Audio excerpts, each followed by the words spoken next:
El imperialismo y la guerra. Septiembre de 1914. Nota: el primer deber de los socialistas en relación con la guerra es entenderla.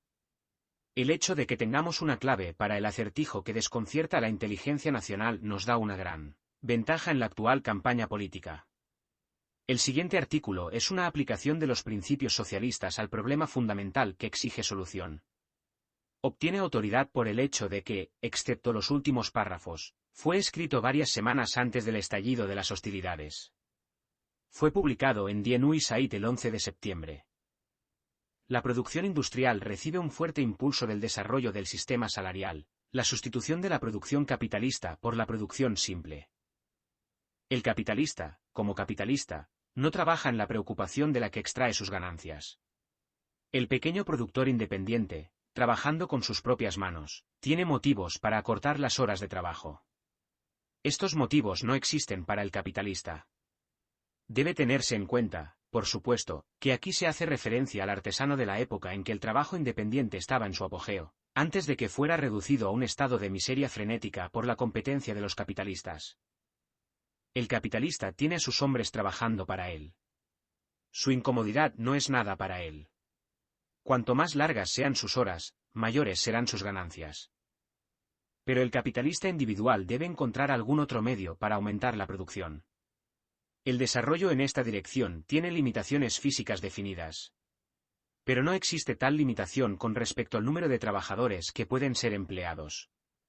Si emplea a 10 o 100 o 1000 depende enteramente de la extensión de su capital. Y cada empleado adicional significa un aumento en las ganancias.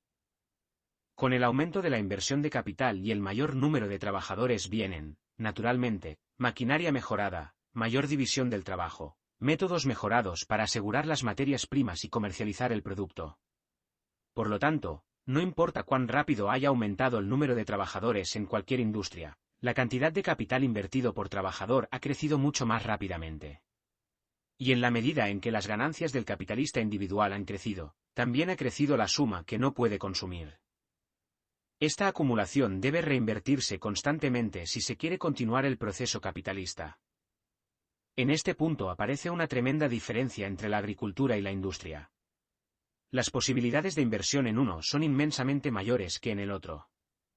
Esto no significa que un terrateniente que lleva a cabo la agricultura de una manera capitalista tenga menos oportunidades de acumular ganancias que un capitalista industrial.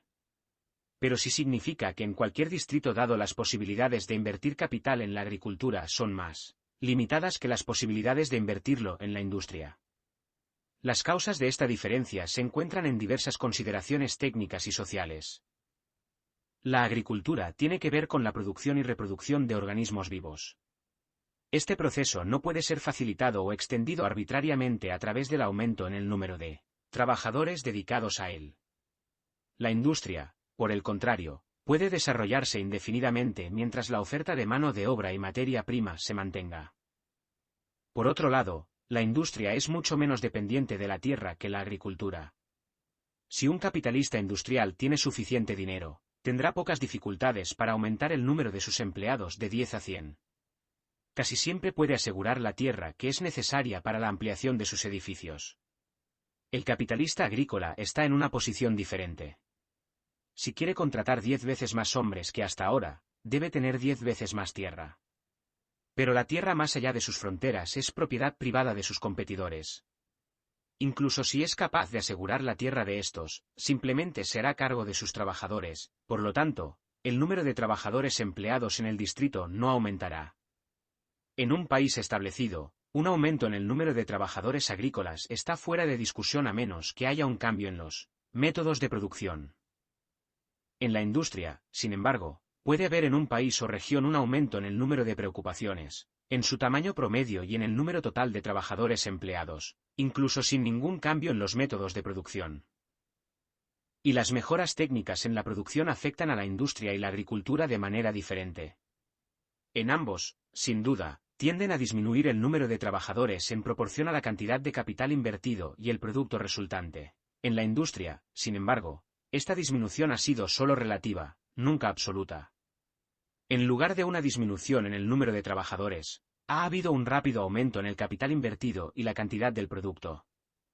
En la agricultura, por otro lado, la disminución en el número de trabajadores a menudo ha sido no solo relativa sino absoluta. Esta diferencia se ve incrementada por otra circunstancia. Cuando la industria está aislada de la agricultura sigue siendo la base de la sociedad. Sin la aparición constante de nuevos productos agrícolas no podríamos existir. En las ciudades apenas podíamos subsistir por un día sin nuevos suministros de harina, leche, carne y verduras. Pero podríamos usar nuestros abrigos y sombreros viejos un poco más y así seguir adelante sin otros nuevos. Así que el fabricante de productos de algodón no podría continuar sin nuevas importaciones de algodón, pero si sus máquinas de hilar son viejas, puede hacerlas funcionar por otro año. Pero esto no es todo. Los productos de la agricultura son menos variados que los de la industria y su valor es más estable. El grano y la leche, la carne y las patatas son en todas partes el principal medio de sustento. No están sujetos a diferentes modas. Pero si desea un abrigo nuevo, ¿cuántos materiales están a su disposición? Y qué rápido cambian sus modas. Y el hilandero que necesita una nueva máquina tiene la opción entre muchos diseños. Y el progreso en su industria exige constantemente otros nuevos y mejores.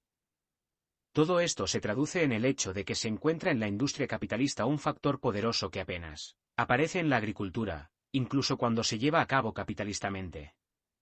Este factor es la competencia, la lucha de varias preocupaciones por el mercado. El capitalista industrial debe cultivar su mercado mucho más cuidadosamente que el terrateniente. Las dificultades del agricultor en relación con su mercado son provocadas por el intermediario más que por los competidores. Y la situación cambia constantemente en detrimento de la industria.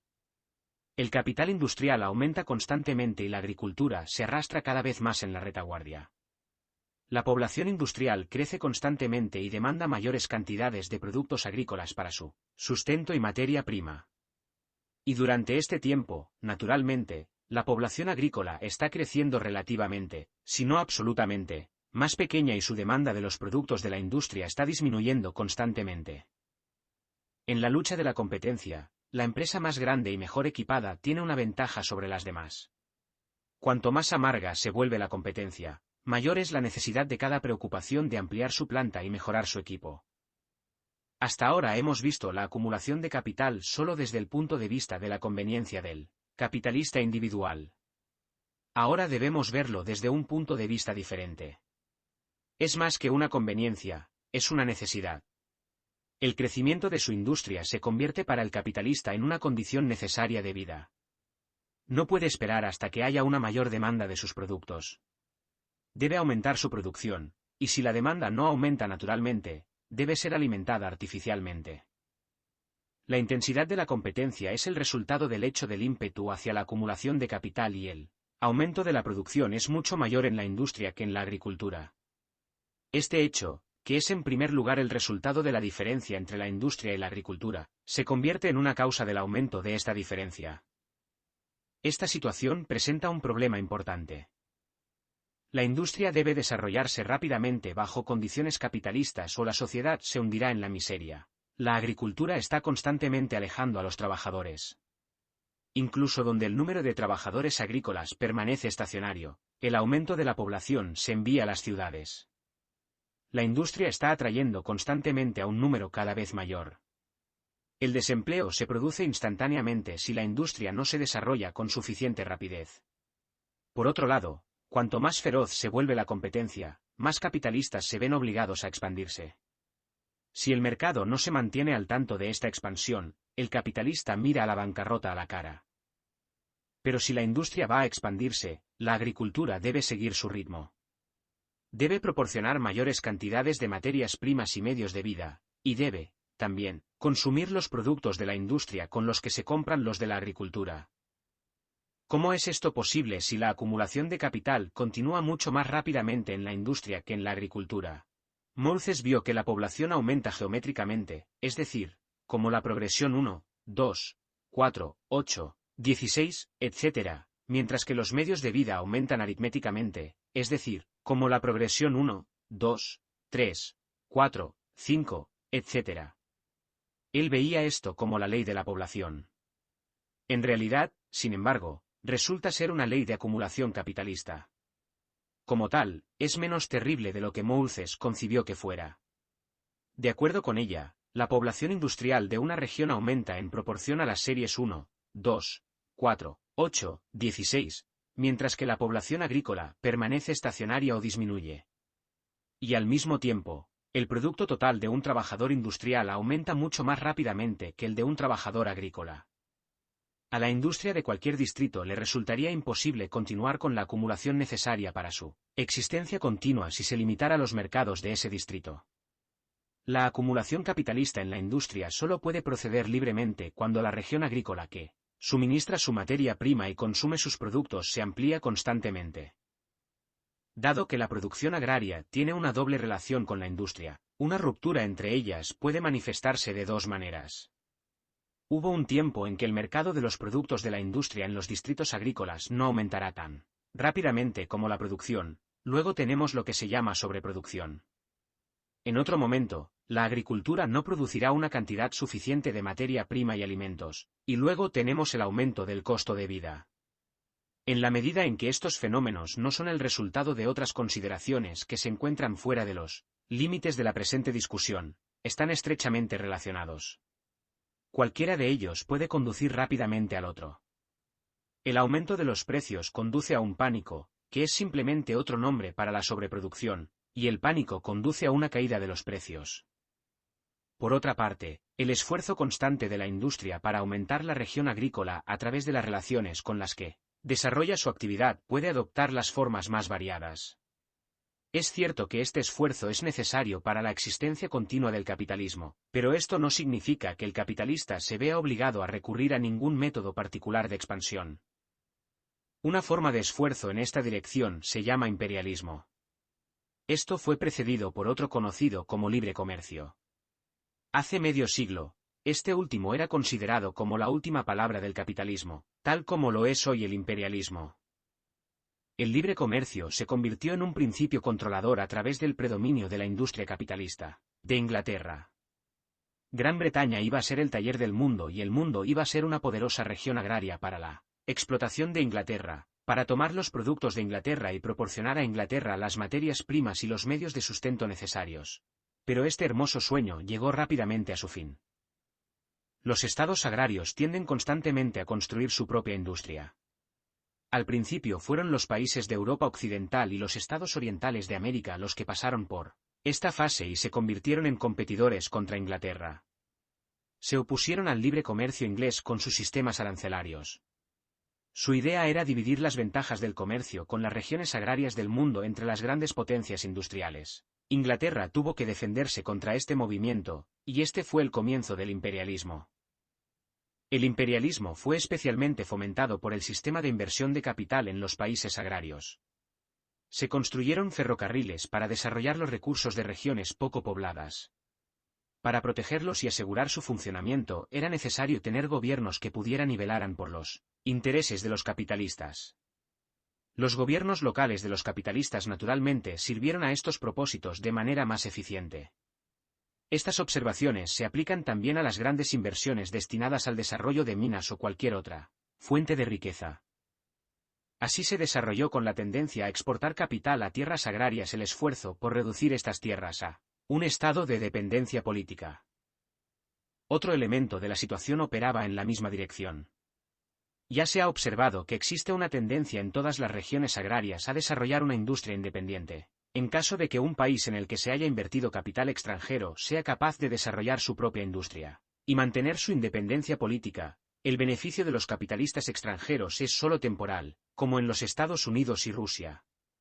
En lugar de proporcionar materias primas y un mercado para productos terminados, tal tierra pronto se convierte en un competidor. Este hecho se convierte en un fuerte motivo que tiende a obligar a los capitalistas a intentar hacer dependientes las nuevas tierras, ya sea como colonias o como partes de una esfera de influencia.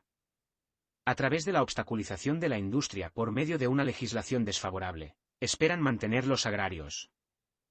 Estas son las principales raíces del imperialismo. Hemos visto que el imperialismo reemplazó al libre comercio como medio de expansión capitalista. Esto nos pone cara a cara con un problema importante. ¿Es el imperialismo la forma final de la política mundial capitalista, o debemos buscar otra? En otras palabras, ¿es el imperialismo el único medio de mantener la relación necesaria entre la industria y la agricultura dentro de los límites del sistema capitalista? No hay duda en cuanto a la respuesta. La construcción de ferrocarriles, la explotación de minas, el aumento de la producción de materias primas y medios de vida se han vuelto necesarios para la existencia continua del capitalismo. La clase capitalista no se suicidará. Ningún partido capitalista estará dispuesto a rendirse con respecto a estas cosas. El esfuerzo por conquistar las regiones agrarias, por reducir a sus poblaciones a la esclavitud, es demasiado vital para la vida misma del capitalismo como para hacer posible la seria oposición de cualquier grupo capitalista.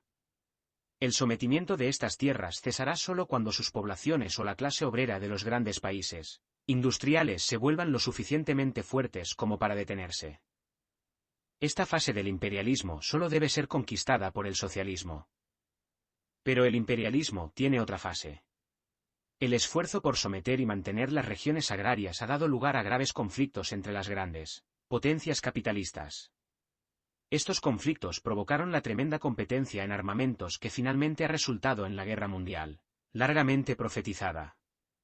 ¿Es esta fase del imperialismo necesaria para la existencia continua del capitalismo? ¿Desaparecerá solo con el capitalismo mismo? No hay necesidad económica para la continuación de la gran competencia en la producción de armamentos después del final de la guerra actual. En el mejor de los casos, tal continuación serviría a los intereses de solo unos pocos grupos capitalistas. Por el contrario, la industria capitalista se ve amenazada por los conflictos entre los diversos gobiernos. Todo capitalista con visión de futuro debe llamar a sus asociados. Los capitalistas de todas las tierras se unen. En primer lugar, tenemos que considerar la creciente oposición de las regiones agrícolas más desarrolladas, que amenaza no solo a uno u otro de los gobiernos capitalistas, sino a todos juntos. Esto se refiere tanto al despertar de Asia Oriental y la India como al movimiento panislamita de Asia Menor, el norte de África. En la misma categoría está la creciente oposición del proletariado de las naciones industriales a los impuestos adicionales. A todo esto se añadió después del final de la Guerra de los Balcanes el hecho de que el costo de los armamentos y la expansión colonial llegó a tal punto que la acumulación de capital se vio amenazada, y por lo tanto la base misma del imperialismo se puso en peligro. La acumulación industrial en el interior aún continúa, gracias al desarrollo técnico de la industria. Pero el capital ya no se empujaba a sí mismo en campos extranjeros. Esto se demuestra por el hecho de que los gobiernos europeos tuvieron dificultades para hacer flotar sus préstamos. La tasa de interés aumentaba constantemente. Aquí hay cifras que muestran los precios pagados durante 10 años. 3%. Préstamo imperial. 3%. Bonos franceses. 1905. 89. 99.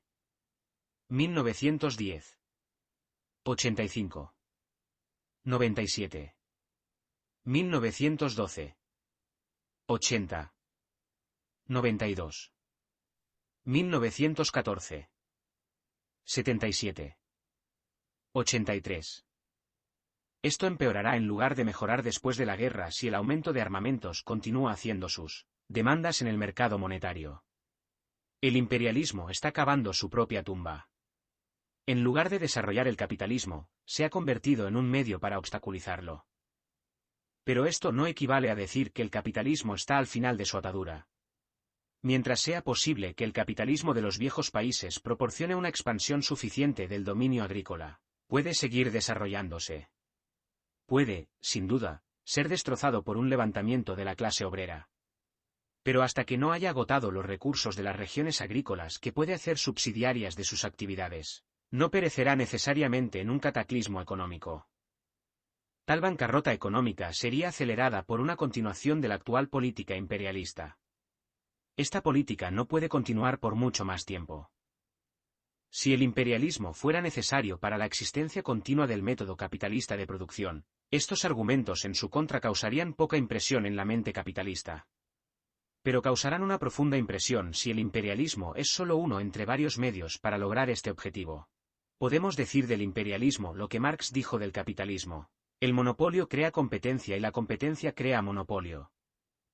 La violenta competencia de grandes empresas condujo a la formación de fideicomisos y la destrucción de pequeñas empresas. Solo así puede desarrollarse en la guerra actual una combinación de las naciones más fuertes que pondrá fin a la construcción competitiva de armamentos.